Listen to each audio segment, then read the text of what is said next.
Alors ça, c'est un très très joli sujet, cette question de la gestuelle. Pourquoi de la gestuelle de la mécanique?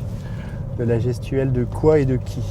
La grue, c'est un objet de manutention. Donc c'est comment on bouge et comment on manipule les objets. Comment cette manutention peut se faire et comment une manutention, quand on parle de geste, on parle du geste humain a priori.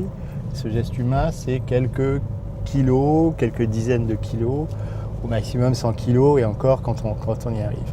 Là, on est sur des échelles, des changements d'échelle qui sont tout à fait colossaux, au sens pratiquement propre du mot, c'est-à-dire que ces grues-là sont des colosses de la manutention.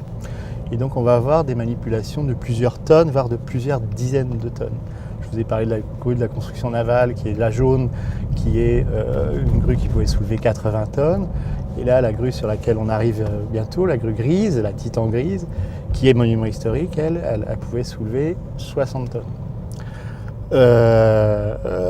Donc c'est cette problématique de la manutention surdéveloppée, si je puis dire, qui pose en effet la question de comment on bouge tout ça.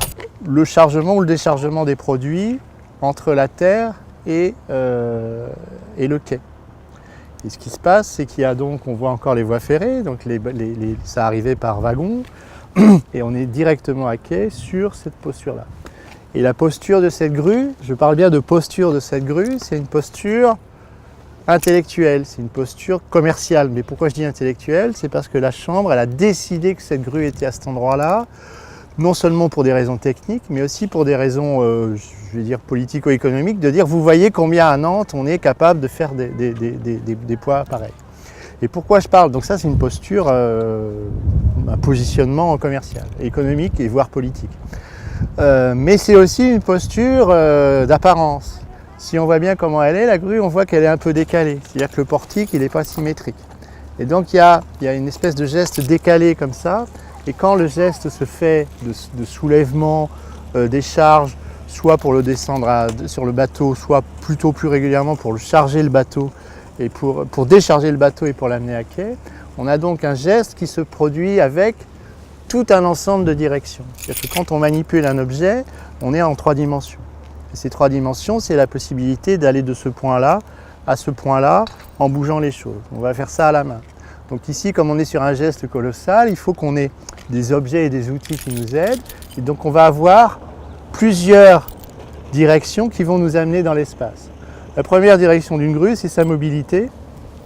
Et donc on va être sur les engins, les trucs moteurs, qui vont nous permettre de travailler et de faire bouger la grue le long du quai. Mais à la limite, on peut imaginer qu'il y ait des grues qui soient fixes. Pourquoi? Parce que l'essentiel de la grue, c'est ce qui se passe tout autour. Il faut pouvoir tourner, avancer et soulever.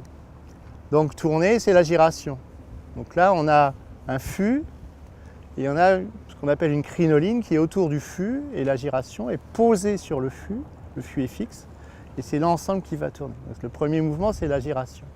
Ensuite, on a ce qu'on appelle la translation ou la direction, au choix. La translation, on va dire, qui correspondent en fait là où est le gros croc. Là, on a une espèce de petit pont qui court le long de la flèche et qui va permettre de soulever à mi-course 60 tonnes et à fin de course 30 tonnes, puisqu'on est sur une partie très longue de 40 mètres.